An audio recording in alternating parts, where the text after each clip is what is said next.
오늘 말씀 제목은 하나님의 소원인 또 하나님의 절대 계획인 세계복음화 할 한 팀이란 제목으로 말씀 나누겠습니다. 오늘 말씀을 준비하고 기도하면서 우리 교회 성도 여러분들이 세계복음화 할 한 팀이요, 또 여러분의 가정과 현장에서 이 세계복음화 할 한 팀의 응답을 받기를 기도했습니다. 자, 첫 번째로 이렇게 세계복음화 한 팀에 대한 잘 나온 성경 구절이 사도행전 18장 1절에서 4절 말씀입니다. 바울은 이 사도행전 18장 전에 17장에서 아덴에서 복음을 전했어요. 지금으로 말하면 철학의 도시 아테네거든요. 근데 기대한 만큼 큰 열매를 맺지 못했어요. 다시 말해서 빌립보의 루디아 같은, 데살로니가의 야손과 같은 지속할 세계복음화 한 팀의 응답을 받지 못한 거예요. 아덴에서. 어쩌면 마음 한구석에는 그래서 그 아덴에서의 사역 이후에 아쉬움과 또 약간의 지침이 있었을 것입니다. 그리고 바울은 오늘 첫 번째로 사도행전 18장 1절에 보니까 바울은 새로운 도시인 고린도라는 지역으로 발걸음을 옮기게 되었습니다.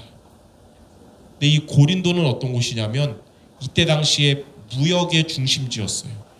그러니까 발전한 곳이잖아요. 무역 중심지로 발전한 곳이지만 영적으로는 어떤 곳이었냐면 우상 숭배와 죄가 가득한 흑암 현장이었습니다. 어두운 지역이었어요. 고린도 이전까지 바울은 성경을 보면 혼자 전도로 다니지 않았어요. 동역자들과 같이 다녔거든요, 함께. 근데 이 고린도는 바울이 성경을 보면 홀로 이 낯선 땅에 가게 된 겁니다. 고린도에. 철학의 도시 아덴을 지나오면서 바울은 오직 복음만 증거하기로 결심하고 이 고린도에 오면서 어떤 기도했냐면 이 복음의 가치를 알게 될 자를 만나게 해달라고 기도하면서 고린도로 왔어요. 그 증거가 고린도전서 2장 1절에서 5절 말씀이거든요. 자, 그래서 고린도에 도착한 바울은 이제 복음을 증거해야 될 전도자지만 몸이 있잖아요. 혼자잖아요. 그러니까 그 고린도에서 전도와 동시에 자기의 생계를 먹고 사는 문제를 또 자는 문제를 스스로 해결해야 되는 상황이었습니다. 누가 스텝이 와서 따라와서 붙여주는 게 아니었어요. 지금 고린도의 이 상태에서 바울은 혼자기 때문에 함께하는 동역자도 지금 없는 상태요, 후원자도 없는 상태였기 때문입니다. 사도행전 18장의 이 5절에 보면 실라와 디모데가 바울이 있는 고린도에 오는데 나중에 와요. 그러니까 그 전까지는 바울은 지금 여기서 지금 혼자 살아남아야 되는 상황인 겁니다. 아마도 이제 고린도에 하고 만나자 그러지만 기간이 있으니까 혼자 있는 거예요. 자, 그래서 두 번째로 사도행전 18장 2절 3절에 보니까 그래서 바울은 생계를 위해서 고린도에서 천막을 만드는 일을 선택하게 됩니다. 근데 이것이 또 하나님의 계획이었어요. 그 많은 직종 중에 천막 만드는 일을 선택한 게 하나님의 계획이었는데, 왜냐하면 거기에서 우연히, 우리 볼 때는 우연이지만 하나님의 인도하심으로 같은 직업을 가진 예비된 부부를 만나거든요. 그게 누구냐면 브리스길라와 아굴라 부부를 이 같은 일을 하는 천막하는 것을 통해 만나게 된 것입니다. 그 만남은 로마까지 가는 아주 중요한 만남을 여기 혼자 가서 생계를 유지하기 위해서 천막 만드는 일을 하는 갔다가 만나게 된 거라는 거예요. 이 브리스길라 아굴라 부부를 만나는데 이 아굴라가 남자예요. 브리스길라 여자고요. 근데 아굴라는 본도라는 지금의 터키, 튀르키예의 소아시아 지역에 보면 그때 당시에 유대인 공동체가 있었어요. 거기서 유대인끼리 모여 사는데 거기에서 태어난 유대인입니다. 그러니까 이스라엘에서 태어난 게 아니라 거기서 태어난 유대인이고, 브리스길라는 로마 여자거든요. 근데 그들은 로마에서 살면서 천막 만드는 일을 하는 국제 부부였는데, 이때 당시에 로마 황제였던 글라우디오가 폭동을 자주 일으키는 유대인들 때문에 나라가 골치되니까 유대인들에게 로마를 다 떠나라는 명령을 내렸어요. 그래서 그들은 고린도라는 지역으로 내려오게 된 것입니다. 근데 이제 바울이 이 부부를 만나는데 중요한 사실, 바울이 이 브리스길라와 아굴라 부부를 만날 때 그들은 이미 예수님을 믿는 신자들이었습니다. 이렇게 낯선 땅, 그리고 우상숭배가 죄가 가득한 흑암 도시인 고린도에서 전도자 바울과 신자였던 브리스길라 아굴라 부부, 또 전도자가 될 브리스길라 아굴라 부부가 이렇게 만난 것은 우연이 된 게 아니라 하나님의 인도로 된 것입니다. 아덴에서 바울이 고린도로 오면서 아까 말했죠. 어떤 기도했냐? 한 가지 기도했잖아요.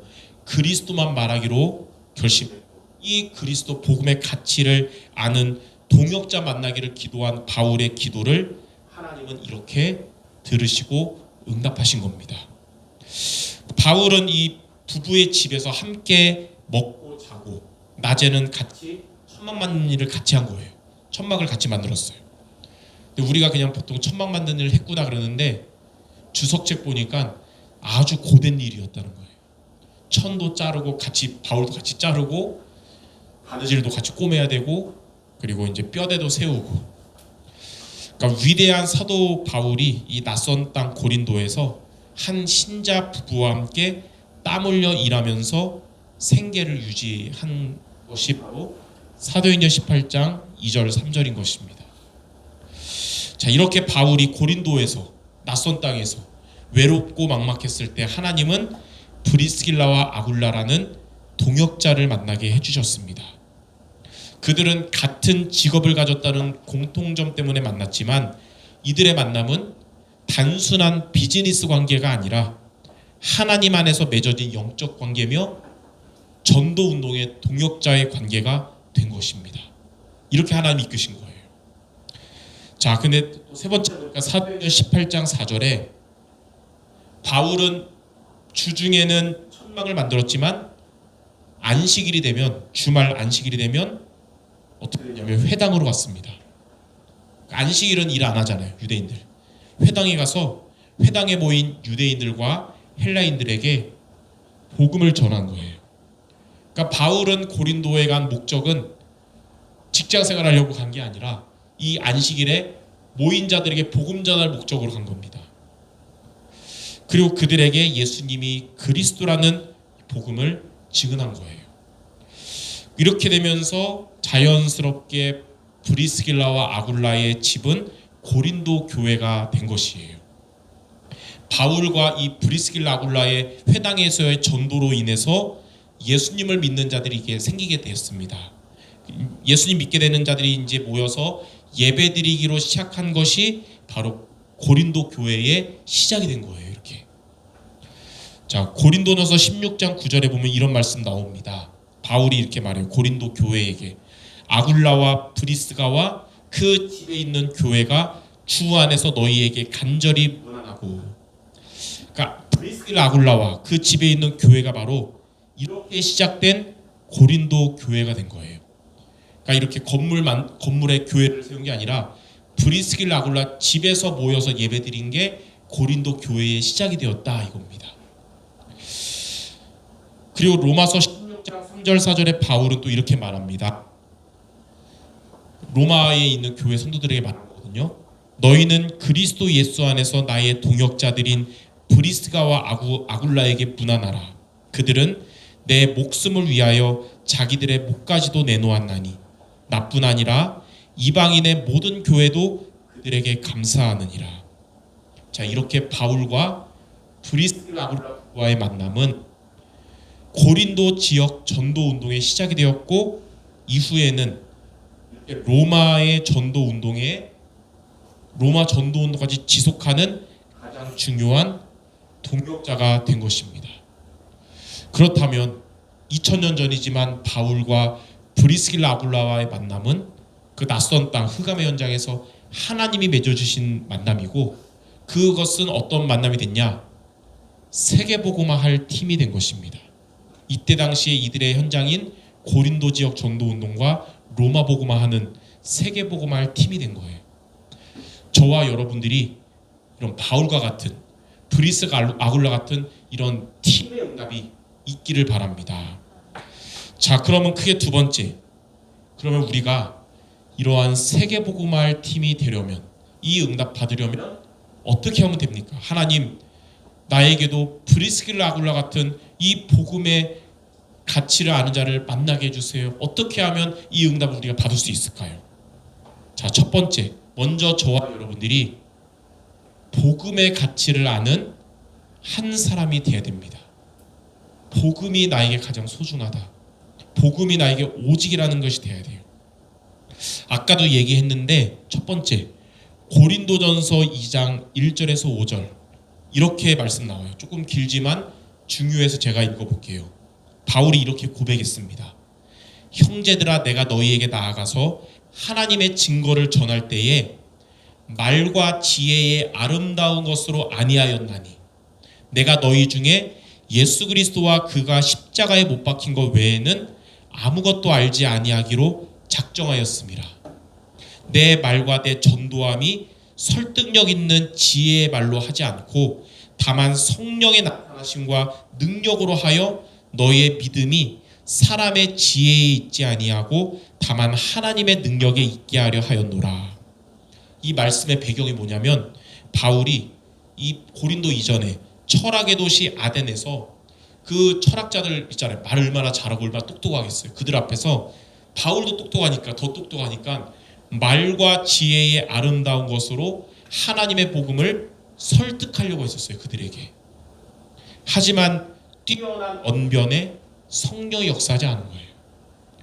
그러나 예수 그리스도와 그의 십자가의 복음만 붙잡고 말하게 됐을 때 성령의 능력이 바울에게 임하고 성령이 역사하셔서 이렇게 고린도 현장에서 브리스가 아굴라 부부를 비롯한 제자들이 고린도 교회에 세워지게 된 것입니다. 자, 오직 그리스도 붙잡고 이 오직 그리스도를 증거할 때 우리가 멋진 말, 아름다운 좋은 말이 아니라 오직 그리스도가 그들에게 필요하기 때문에 이것을 증거할 때 그때 성령께서 이렇게 능력으로 역사하시는 겁니다. 자, 두 번째, 로마서 1장 16절 17절에 보면 먼저 16절에 바울이 이렇게 말합니다. 내가 복음을 부끄러워하지 아니하노니 이 복음은 모든 믿는 자에게 구원을 주시는 하나님의 능력이 됨이라 그랬어요. 이때 당시는 지금처럼 우리가 마음껏 교회 다닐 수 있는 상황이 아니었습니다. 많은 사람들이 복음을 부끄러워했어요. 복음에 대해서. 왜냐하면 복음 때문에 핍박받고 또 복음 때문에 손해보고 또 출교당하고 유대인들 같은 경우는 유대 사회에서 출교당하는 이런 시대였거든요. 그러나 바울은 복음을 부끄러워하지 않았습니다. 왜냐하면 복음은 방금 말한 것처럼 모든 믿는 자에게 구원을 주시는 하나님의 능력이 되기 때문입니다. 이렇게 복음의 가치를 아는 자는 바울과 같이 복음을 부끄러워하지 않습니다. 복음의 가치를 아는 자는 핍박이 와도 손해가 와도 출교, 지금으로 말하면 왕따를 당해도 복음은 포기하지 않습니다. 사도행전 4장에도 보면 베드로에게 그때 당시에 유대 권력자들이 예수 이름 말하지 말라 그랬잖아요. 그때 베드로는 4장 12절에 예수 이름 외에는 구원 얻을 이름이 없기 때문에 예수 이름을 말할 수밖에 없다고 고백한 거예요. 그러니까 베드로도 이때는 이 복음의 가치를 한 거예요. 이거 아니면 안 된다 이 거예요. 여러분들에게 복음 좋지만 없어도 돼가 아니라 복음 아니면 안 된다가 되시기 바랍니다. 고린도전서 1장 18절에도 바울이 그랬어요. 고린도 교회를 향해 십자가의 도가 이 그리스도 복음이 멸망하는 자들에게는 미련하게 보이지만 구원받은 우리에게는 하나님의 능력이 됩니다. 이렇게 여러분들이 바울처럼 우리가 바울만큼은 아니더라도 그래도 복음의 가치를 아는 한 사람이 모두 되시기 바랍니다. 그러면 어떻게 되냐? 하나님이 그러한 자에게 두 번째 성령의 인도받는 한 팀의 응답을 주십니다. 성령의 인도받는 한 팀이 뭐냐면 자, 이렇게 복음의 가치를 아는 자에게 복음의 가치를 아는 만남을 주시는 거예요. 끼리끼리 모이잖아요. 만약 돈 밝히고 돈 좋아하는 목사가 있는 교회라면 거기에 성도들도 돈 좋아하는 사람들이 모여가지고 돈에 대한 설교 듣기 원하겠죠. 네. 뭐 육신적이고, 그러나 복음만 말하는 교회의 목사님이라면 복음 사랑하는 성도들이 모이는 거예요. 저희 말씀 붙잡으면서 어떤 생각이에요? 하나님, 우리 교회 성도들이 복음의 가치를 아는 성도들의 모임이 돼야 되기 때문에 제가 다른 거 아니라 복음의 가치를 알고 전하는 자가 되게 해주세요 기도했거든요. 이렇게 복음의 가치를 아는 만남을 갖고 전도운동의 동역자 되는 것이 바로 성령의 인도받는 한 팀이 되는 것입니다. 성경에 보니까 사도행전 16장의 바울은 빌립보에 가서 이 복음의 가치를 아는 바울이 이 복음의 가치를 전하고 싶고 이것을 가치를 아는 사람 만나고 싶은 바울이 빌립보에서 복음의 가치를 아는 루디아를 이렇게 전도운동의 동역자로 만나게 된 것입니다. 루디아는 바울의 말씀을 들을 때 다른 아낙네들은 한 귀로 듣고 한 귀로 흘렀지만 루디아는 마음을 열고 바울이 말하는 복음의 말씀을 완전히 따라가게 된 것입니다. 그때부터 인생을 바꾼 거예요. 여러분들도 복음에 우리의 인생을 드릴 수 있는 여러분 되시겠습니다. 사도행전 17장에는 바울이 데살로니가에 가서 복음의 가치를 아는 야손을 전도운동의 동역자로 만나게 됐습니다.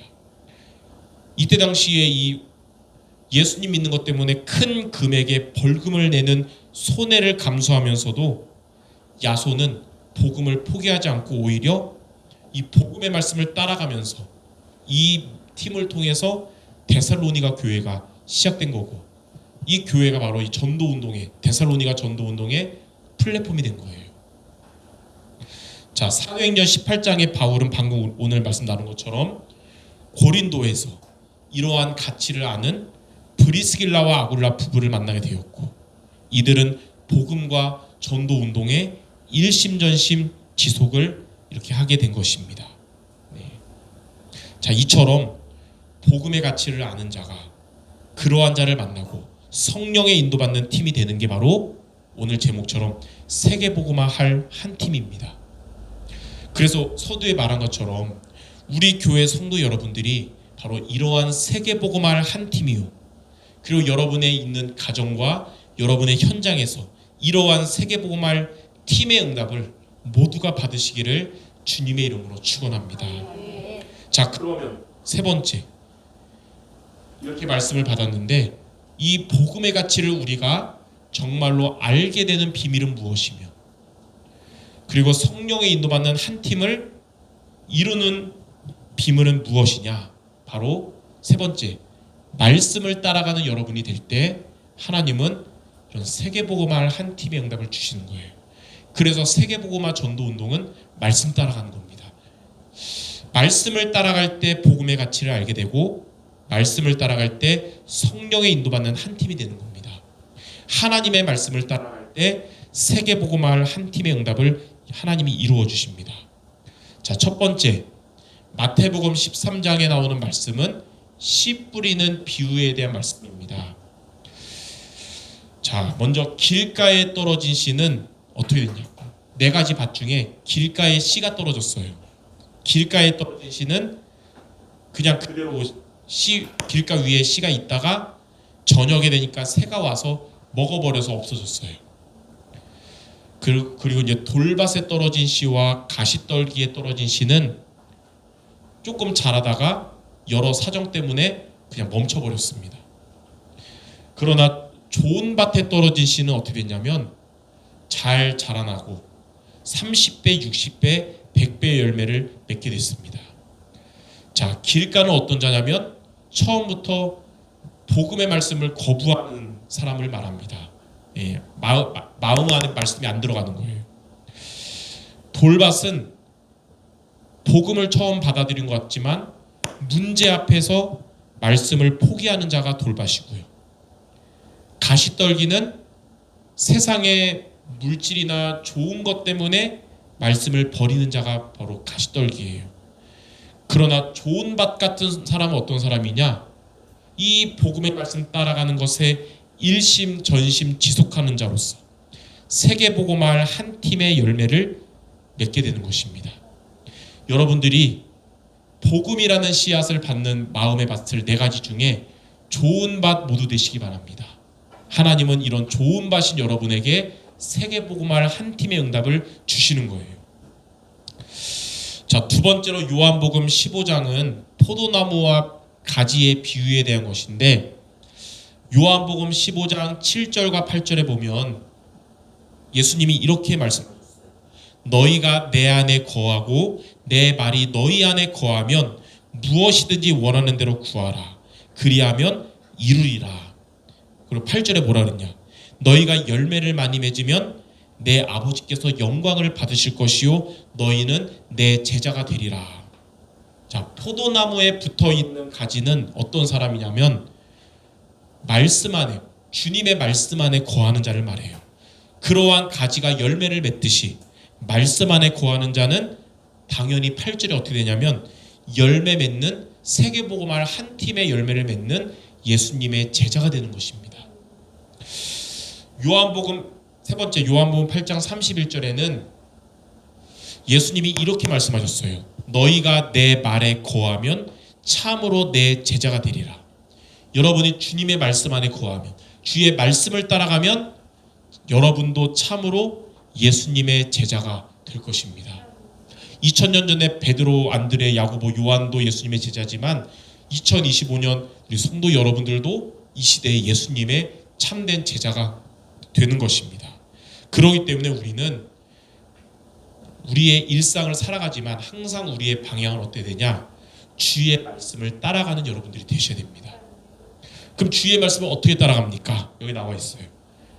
주일마다 예배를 통해 주시는 강단을 중심으로 말씀 붙잡고, 매일매일 와서 예배 못 드리잖아요. 날마다 이 말씀 붙잡고 서밋 타임에 승리하기 바랍니다. 정시 기도에 하나님께 기도 속으로 들어가는 거예요.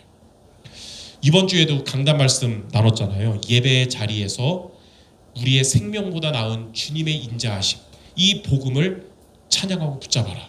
그리고 늘 기도의 자리에서 아침에 밤에 주님의 말씀을 묵상해라 그랬잖아요. 자, 그리고 또 성경 말씀, 하나님의 말씀, 성경 말씀을 가까이 살아가는 여러분들 되시기 바랍니다.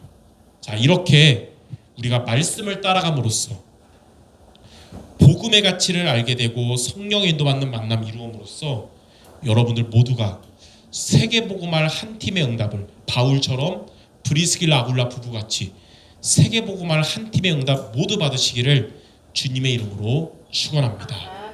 기도하겠습니다. 하나님 아버지 감사합니다. 바울이 브리스길라 아굴라 부부를 만난 것처럼 우리 모든 성도들 복음의 귀한 가치를 알게 하시고 이러한 만남을 통해 성령의 인도받는 한 팀의 응답을 모두 받게 하여 주옵소서. 우리 교회가 바로 세계복음화할 한 팀이요 우리 성도들이 있는 가정마다 현장마다 이 응답 모두 받게 하여 주시옵소서. 예수 그리스도 이름으로 기도드립니다. 아멘.